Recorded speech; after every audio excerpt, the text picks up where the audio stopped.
Most investors lost sleep last night worrying about stock prices. Dividend investors slept fine, and here's exactly why and how you can join that second group. Right now, two types of investors are watching the same market. One checks if their stocks went up today. The other checks how much passive income just landed in their account. And over time, the second investor usually worries a lot less. While most investors chase stock prices, dividend investors focus on building income, cash flow that arrives month after month, quarter after quarter, even during difficult markets. And by the end of this video, you'll know exactly how to build your very first income portfolio. But here's the catch. Most beginners build their dividend portfolio completely wrong, and that one mistake can cost them years of growth. Most new dividend investors make one major mistake immediately. They chase the highest yield they can find, 10%, 12%, sometimes even 15% dividend yields. And at first glance, that sounds incredible. But here's what nobody tells beginners, and honestly, I wish someone had told me this earlier. Very high dividend yields are often warning signs, not opportunities. Because when companies struggle financially, stock prices fall. And when the stock price falls, the dividend yield can suddenly look extremely attractive. That's how investors accidentally walk directly into dividend traps. Meanwhile, experienced dividend investors focus on something very different: consistency. Coca-Cola has increased its dividend for more than 60 consecutive years. Johnson & Johnson has done the same. These companies survived inflation, recessions, market crashes, and still continued paying and growing shareholder dividends. That's not hype, that's dividend discipline. And this next part is where dividend investing becomes incredibly powerful for beginners. A great dividend portfolio is not about getting rich quickly.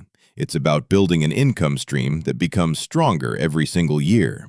Because dividend investing works differently than most people expect. Early on, the income feels small, almost insignificant. But wait, this is where most beginners completely underestimate what's actually happening. Every dividend payment buys more shares. Those shares generate more dividends, which later buy even more shares. And eventually, your portfolio starts creating meaningful income almost on its own. That's compounding, and it's the hidden engine behind every successful dividend investor. And during market crashes, this becomes psychologically powerful. Price-focused investors panic when stocks fall. But dividend investors often continue seeing cash flow arrive into their accounts. That stability can help investors stay calm during the exact moments when emotional decisions destroy portfolios. And historically, panic selling has destroyed far more wealth than bad stock picking ever did. But here's where things get really interesting today. Beginners can now build diversified dividend portfolios far easier than investors could 20 years ago, thanks to Dividend ETFs. If you're building your first dividend portfolio today, 4 ETFs constantly dominate the conversation, and each one plays a completely different role. Let's start with one of the most discussed, SCHD. SCHD focuses on financially strong American companies with consistent dividends and solid balance sheets. Its dividend yield has typically hovered around 3 to 4%, while also delivering roughly 11% annual total returns historically. That's both dividend income and price growth combined. Very few beginner investments match that combination. And that's exactly why many dividend investors treat SCHD as their core portfolio foundation. Then there's VYM. VYM holds hundreds of dividend-paying companies and focuses heavily on broad diversification.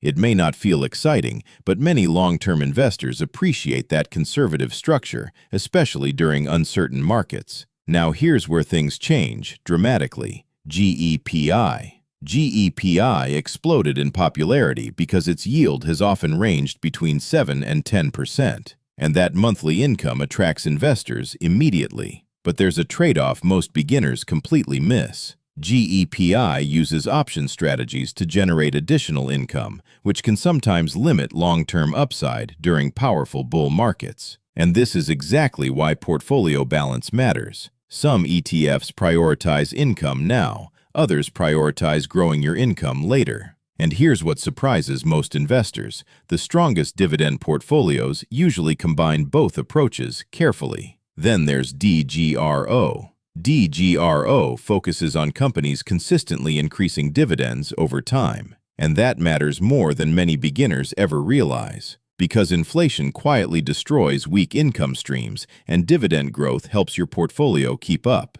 Over decades, that difference becomes absolutely massive. Here's what surprises most beginner investors. The best dividend portfolio is usually not the one with the highest yield.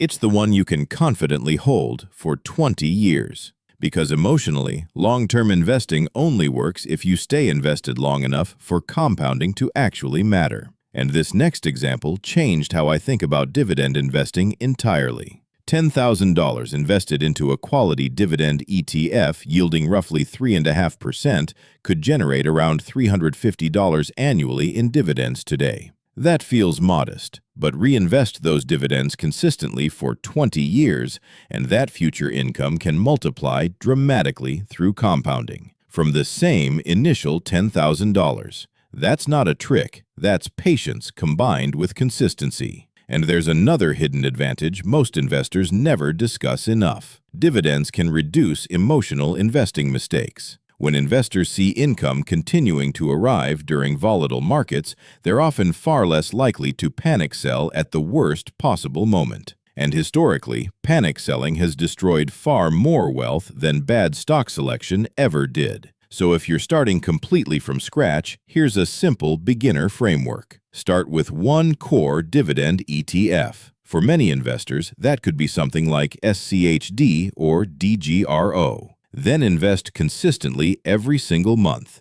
Not emotionally, not occasionally, consistently. $100 per month invested into SCHD for 20 years with dividends automatically reinvested could potentially generate over $2,000 annually in passive dividend income. From $100 a month. That's compounding doing the work, not you. And that's the part most beginners dramatically underestimate. Reinvest your dividends automatically using DRIP, dividend reinvestment. That means every dividend payment buys additional shares automatically, which later creates even more dividend income. Then, as your portfolio grows larger over time, you can slowly add additional income-focused investments like JEPI if it matches your specific goals. But early on, stability and consistency matter far more than chasing maximum yield. That decision alone can save investors years of frustration. One final warning before you build your portfolio. If a dividend yield looks unbelievably high, there's almost always a reason. Sometimes the company is struggling financially. Sometimes earnings are collapsing behind the scenes,